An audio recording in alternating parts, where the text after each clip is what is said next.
नमस्कार दोस्तों। 90% एनजीओ जो मुझसे सवाल पूछते हैं वो एनजीओ की फंडिंग से रिलेटेड होते हैं कि एनजीओ जनरली ये बात बोलते हैं कि हम बहुत सारी कंपनियों को प्रपोजल भेजते हैं, बार बार हमारे प्रपोजल रिजेक्ट हो जाते हैं या फिर हमें कोई कंपनी फंड्स नहीं देती है।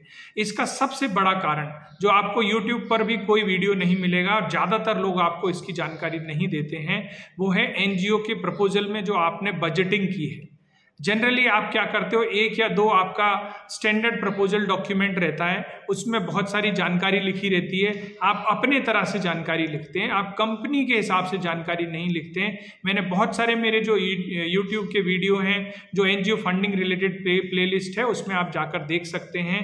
आपको कंपनी के आधार पर प्रपोजल बनाना चाहिए और जब कंपनी जैसे ही आपका ईमेल आता है उनके पास या हार्ड कॉपी आप भेजते हैं तो सबसे पहले जो उस लेटर को या ईमेल को खोलता है तुरंत जाकर बजटिंग वाले पेज को देखते हैं जो जनरली लास्ट के 1-2 पेज में होता है। अगर बजटिंग वाले पेज पर वो जाकर देखते हैं, बहुत ही सिंप्लीफाइड बजट आपने बनाया हुआ है और बजट का काउंट अगर इतना ज़्यादा है, मान लो आपने बोल दिया हमें 1 करोड़ का फंड चाहिए, हमें 60 लाख का फंड चाहिए या 10 करोड़ का फंड चाहिए और कंपनी को पता है कि उसका टोटल बजट ही 10-15 लाख रुपए है सीएसआर का और एक एनजीओ को वो 2-4 लाख रुपए से ज़्यादा नहीं देना चाहते हैं इस साल में, तो डेफिनेटली वो आपके प्रपोजल को अच्छा होने के बावजूद भी आपको कंसिडर नहीं करेंगे और इमीडिएटली वो आपको डिलीट कर देंगे आपके एनजीओ प्रपोजल को। और इस वजह से हमें फंड्स नहीं मिलते हैं। तो मैं बार बार अपने वीडियोस में मैं आपको बताता हूं कि आपको अपनी बजटिंग बहुत ही अच्छे तरीके से करनी होती है। बजटिंग को बहुत सोच समझकर और कंपनी के आधार पर करनी है। आप किस कंपनी को प्रपोजल भेज रहे हैं ये बात आपको समझना बहुत जरूरी है। अगर आप टाटा ट्रस्ट को प्रपोजल भेज रहे हैं और 2 लाख रुपए का फंड्स मांग रहे हैं तो बड़ा मुश्किल होगा। अगर लेकिन आप छोटी किसी कंपनी को प्रपोजल भेज रहे हैं और उससे 1 करोड़ का फंड्स मांग रहे हैं तो डेफिनेटली वो आपका प्रपोजल एक्सेप्ट नहीं करेंगे। और ये भी बात आपको समझना जरूरी है, पहले ही साल में पहली भी बार में अगर कोई कंपनी आपको बहुत ज़्यादा फंड्स दे देती है आपकी क्रेडिबिलिटी के आधार पर, आपके काम के आधार पर, तो ये बहुत ही आप अपने आप को भाग्यशाली माने। मेरा मानना ये है कि कंपनी के साथ हमें स्टेप बाय स्टेप चलना चाहिए। छोटे से बजट के हमें शुरुआत करनी होती है और उसके बाद हम आगे बढ़ते हैं। जनरली कंपनियां 2 तरह की पॉलिसी बनाती हैं।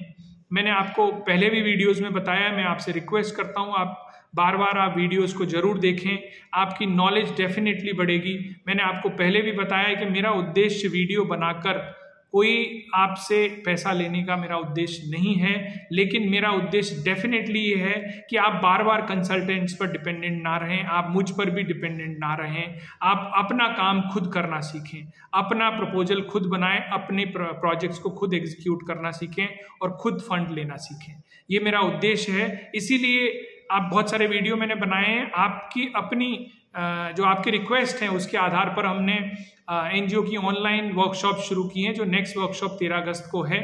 आप उसको ज्वाइन कर सकते हैं। इसका डिस्क्रिप्शन वीडियो के डिस्क्रिप्शन में लिंक भी दिया हुआ है। और ऑफलाइन वर्कशॉप्स भी हम लोग शुरू कर रहे हैं जहां पर हम 1 या 2 दिन का एक बहुत ही एक्सक्लूसिव 20 से 25 एनजीओज के साथ ही, केवल उससे ज़्यादा हम लोगों को सेलेक्ट नहीं करेंगे, उनके साथ 1-2 दिन का हम पूरा एक्सटेंसिव वर्कशॉप करेंगे।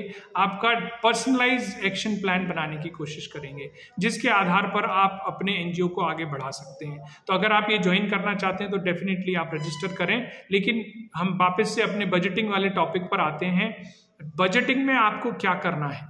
आपको कंपनियां जनरली 2 तरह की चीजें ध्यान रखती हैं कि या तो कंपनी कैपेक्स देती है या ओपेक्स देती है। कैपेक्स का मतलब कैपिटल एक्सपेंडिचर, मतलब आपको कोई मशीन चाहिए, कोई इक्विपमेंट चाहिए, इस तरह की जो फिक्स असेट्स हैं वो चाहिए तो कंपनी फंड कर सकती है।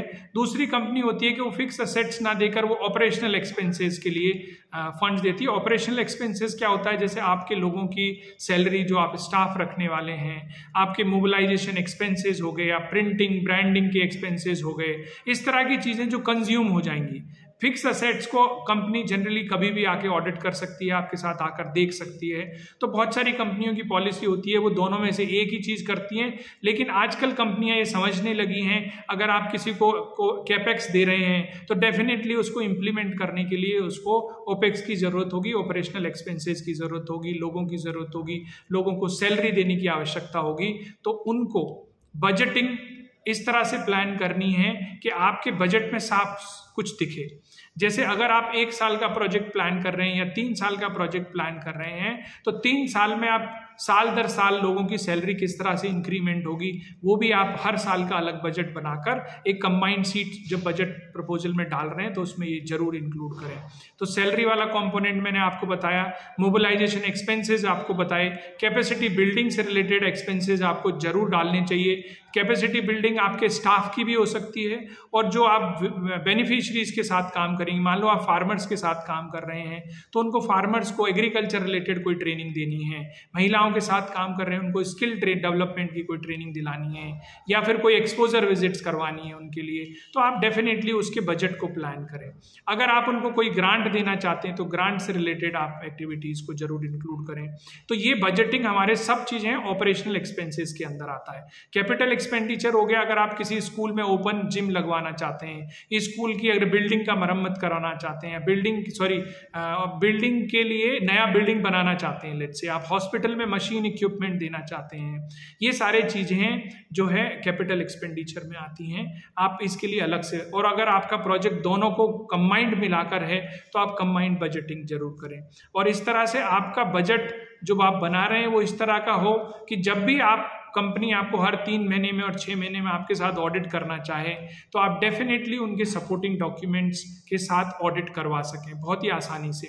तो ये बजटिंग अगर आपकी अच्छी है तो डेफिनेटली आपके प्रोजेक्ट के सेलेक्ट होने के चांसेस ऑलमोस्ट 90% बढ़ जाते हैं। मैं आपको बार बार ये बोल रहा हूँ। तो आपको बजटिंग बहुत अच्छे से आनी चाहिए। अगर आपको बजटिंग के बारे में और बहुत कुछ सीखना है तो I request please join our workshops, और उसमें हम बहुत सारी बातें करेंगे, आपके प्रोजेक्ट्स के बारे में हम बात करेंगे।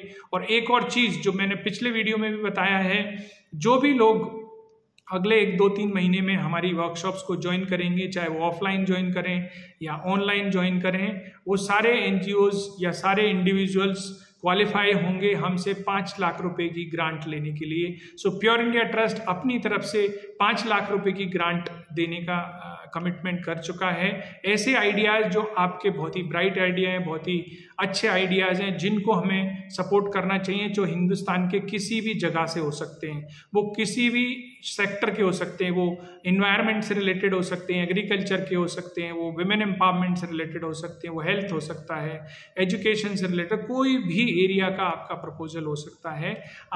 हम इसका रिक्वेस्ट भी अक्टूबर-नवंबर में आपसे एप्लीकेशंस रिलीज करेंगे।